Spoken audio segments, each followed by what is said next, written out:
ओ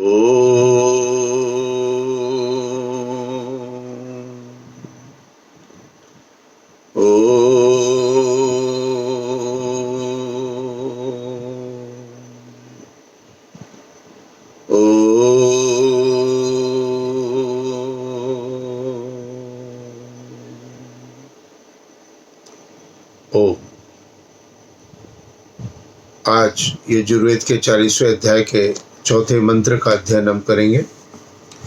मंत्र है ओम अनेज देकम मनसो जवीयो नैनन देवा आपनुवन पूर्वमर्षत तद्वावतो अन्यान तेति तिष्ठत अस्मिन् नपो मातरिश्वा ददाति। ब्रह्म के अनंत होने से जहाँ मन जाता है वहाँ वहाँ प्रथम से ही अभिव्याप्त पहले ही से ही स्थिर ब्रह्म वर्तमान है। अब जीवन में सुख आनंद शांति इन सब की जो प्राप्ति करनी है और इस प्राप्ति के लिए जो हमारे पास परमपिता परमात्मा ने एक साधन दिया है वो साधन है हमारा मन। कहा है मन एवं मनुष्यानाम कारणम बंध मोक्षयो, मन ही मनुष्य के बंधन और मुक्ति का कारण है। मुक्ति अर्थात ईश्वरीय आनंद। तो यहाँ पर स्पष्ट रूप से ये बताने का इस मंत्र में प्रयास किया गया है कि आप अपने मन को जहाँ जहाँ लेकर के जाओगे, मन से जो जो विचार आप करते रहोगे वहाँ वहाँ पर परमपिता परमात्मा पहले से ही विद्यमान है। कहीं पर भी जब जाने का प्रयत्न करते हैं और यदि पुण्य कर्म है तो हम सबके सामने करने का प्रयत्न करते हैं, पाप में ये थोड़ा सा परिवर्तन हो जाता है। तो वेद मंत्र हमें कहता है कि कोई भी संसार का कोई भी स्थान परमात्मा से रिक्त नहीं है। इसलिए आप अपने मन को जहाँ पाप कर्म की तरफ प्रवृत्त कर रहे हो वहाँ पर परमात्मा पहले से ही है जो आपके किए गए कर्म को देख रहा है। उसका विज्ञान शुद्ध मन से होता है। ईश्वर से ज्ञान प्राप्ति की संभावना ये मंत्र देता है।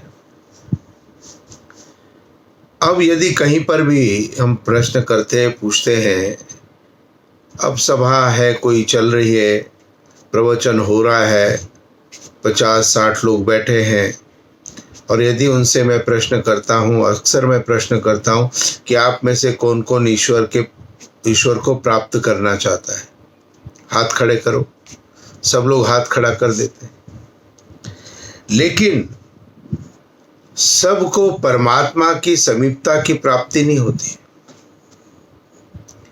ईश्वरीय ज्ञान को कैसे प्राप्त करना है ये इस मंत्र का मुख्य भाव है। ईश्वरीय ज्ञान अर्थात ईश्वर की समीपता।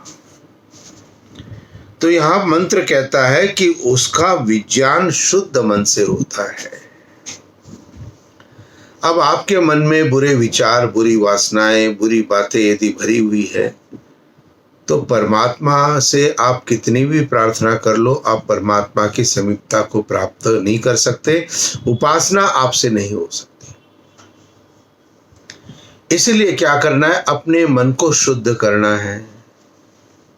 अब मन अशुद्ध किससे होता है? विचारों से होता है, क्योंकि मन के अंदर विचार उठते हैं और जो विचार आते हैं वो विचार हमारे शुद्ध भी होते, अशुद्ध भी होते हैं।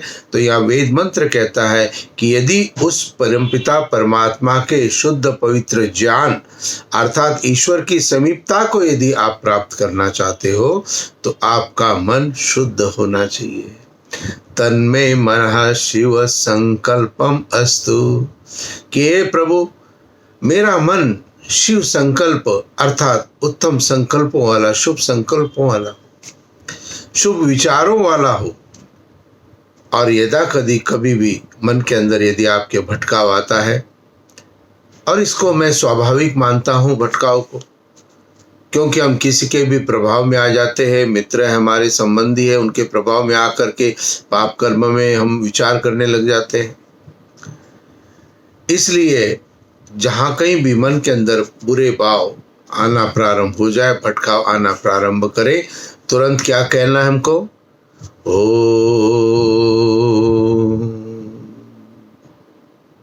प्रभु को स्मरण करना है। और प्रभु को स्मरण करते हुए अपने मन को जो पाप कर्म की तरफ प्रवृत्त होने जा रहा था उसको रोक करके परमात्मा की दिशा में लेके आना है। मन के अंदर गायत्री मंत्र का लगातार उच्चारण करते जाना है।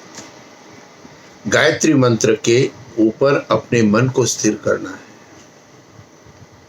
इसलिए वेद मंत्र कहता है कि यदि आपको ईश्वरीय ज्ञान की प्राप्ति करनी है, अर्थात ईश्वर की समीपता को यदि प्राप्त करना है, तो सबसे पहले अपने मन को आपको शुद्ध करना पड़ेगा। आगे कहा कि चक्षु आदि इंद्रियों और विद्वानों के देखने योग्य नहीं है।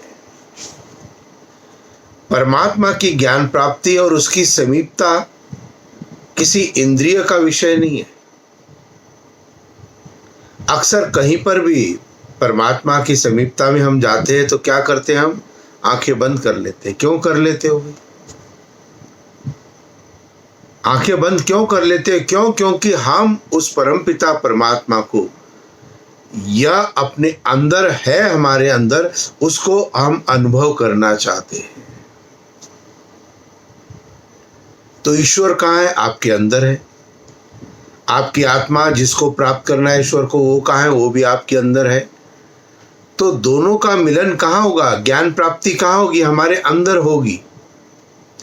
और इसीलिए कहा गया है कि ईश्वरीय ज्ञान प्राप्ति बाह्य इंद्रियों का विषय नहीं है। कितना भी व्यक्ति पढ़ ले, सन्यासिनी हो जाए, किसी महिला ने सन्यास ले लिया, सन्यासिनी हो गई, लेकिन कर्तव्य वही वासना के हैं, कर्तव्य वही भोग के है, कर्तव्य वही अशुद्ध है। तो ऐसे सन्यास का क्या लाभ है? ये केवल लोगों को भ्रमित करने की एक परिभाषा है। और इसलिए हमें अपने जीवन के अंदर ये विचार करना है कि वह परमपिता परमात्मा, उसको हम इंद्रियों के द्वारा प्राप्त नहीं कर सकते, अपितु मन की स्थिरता करते हुए, मन के अंदर पवित्र विचार रखते हुए उस परमपिता परमात्मा की सानिध्यता, उसके ईश्वरीय ज्ञान को प्रत्येक व्यक्ति प्राप्त कर सकता है। और इसीलिए कहा गया यहाँ पर अविद्वान उसे प्राप्त नहीं कर सकते। विद्वान और अविद्वान में क्या अंतर है? किसी ने पीएचडी कर ली है, किसी ने संन्यास ले लिया तो विद्वान हो गया। लेकिन यदि किसी ने पढ़ाई नहीं की है और यदि उसके कर्म उत्तम है,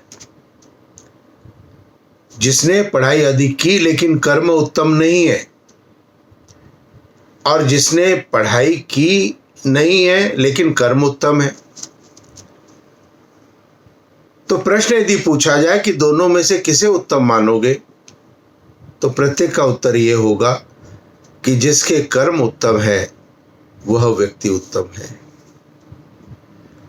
इसलिए आपकी वेशभूषा दूसरे को प्रभावित नहीं कर सकती, आपके कर्म दूसरे को प्रभावित कर सकते हैं। तो इसलिए यह परमात्मा अविद्वानों को, अविद्वान अर्थात जिसके कर्म पुण्य के नहीं है, जो जानते तो है लेकिन मानते नहीं है, जानते तो है मानते भी है लेकिन करते नहीं है, वे सीधा स्पष्ट संदेश देता है। और महर्षि दयानंद सरस्वती ने भी आर्य समाज के प्रथम 5 नियम में सत्य शब्द का प्रयोग किया है।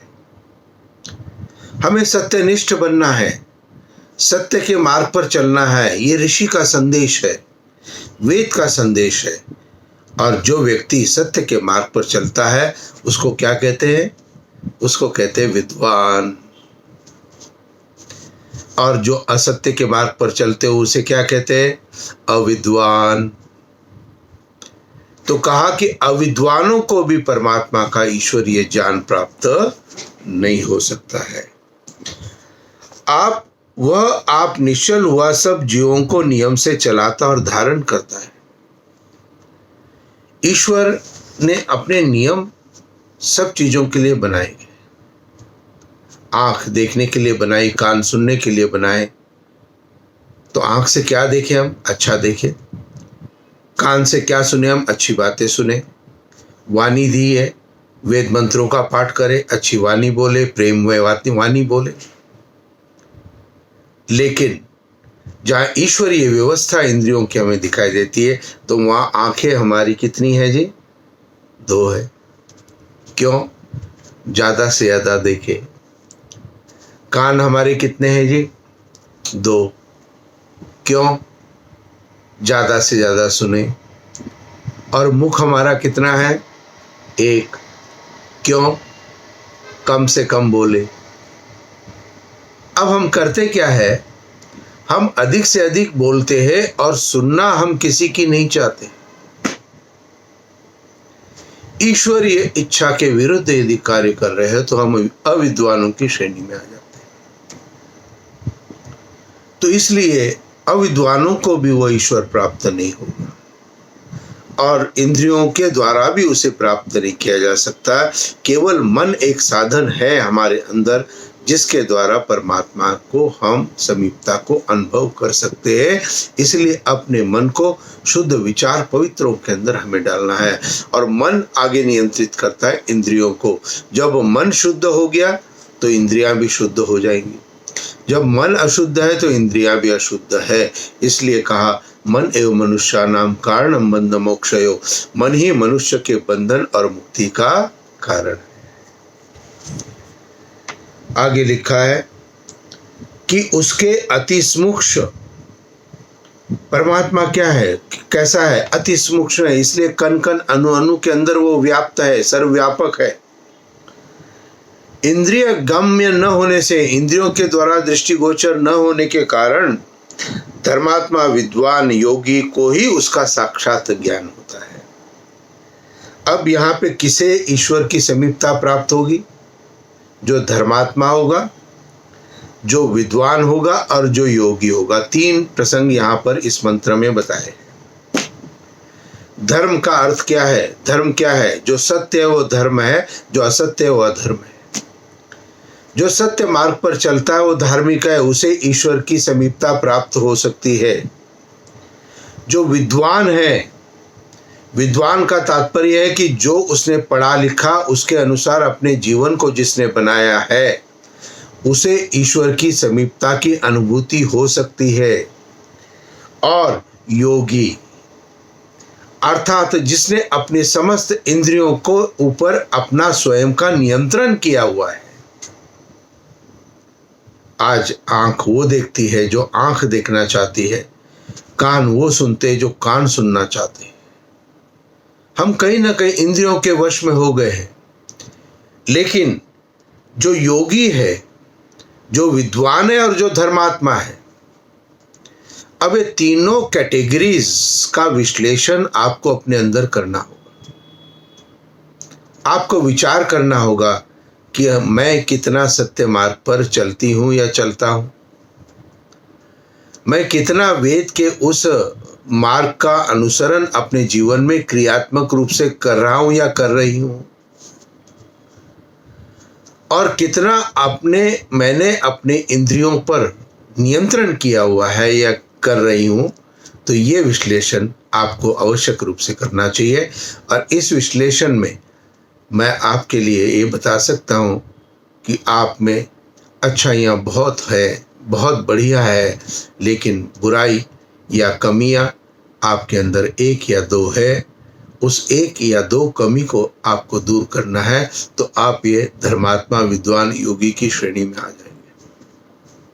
व्यक्ति बहुत अच्छा है लेकिन उसको क्रोध बहुत आता है, अत्यधिक क्रोध, 1 ही अवगुण हो गया, तो ये श्रेणी प्राप्त नहीं होगी।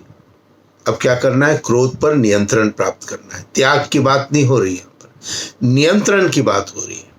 इंद्रियां हमारे लिए आवश्यक है, इंद्रियों द्वारा किया गया कर्म भी आवश्यक है, लेकिन उसके ऊपर हमारा नियंत्रण भी आवश्यक उतना हो जाता है। तो आप आत्मविश्लेषण करें, और यदि लगता है आपके अंदर कि मेरे अंदर कोई कमी है, कोई बुराई है, चाहे वो मन में हो, चाहे इंद्रियों में हो, चाहे विचारों में हो, चाहे क्रियाओं में हो, चाहे कार्य में हो, चाहे कार्यशैली में हो, तो उसको आवश्यक रूप से दूर करना चाहिए। और एक यही रास्ता है जिस रास्ते के माध्यम से प्रत्येक परमपिता परमात्मा के ईश्वरीय ज्ञान को प्राप्त कर सकता है, ईश्वर की समीपता को अपने अंतःकरण में अनुभव कर सकता है। तो यहाँ पर इस वेद मंत्र यजुर्वेद 40वें अध्याय के 4था मंत्र बहुत महत्वपूर्ण मंत्र रहा है। हमें संकेत कर दिया गया है कि हमें किस प्रकार से अपने जीवन को समर्पित करना है, कैसे आगे बढ़ना है। आशा करता हूँ आप इस मंत्र की व्याख्या को समझते हुए अपना आत्मविश्लेषण, आत्मचिंतन आवश्यक रूप से करें।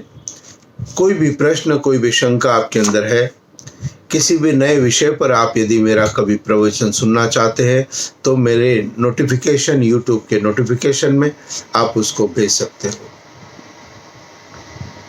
मेरा आशीर्वाद, मेरी शुभकामनाएं आप परिवार के सारे सदस्यों के लिए है।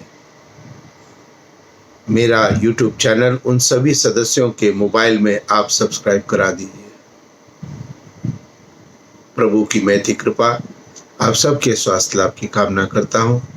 इति ओम शांति शांति शांति। ओम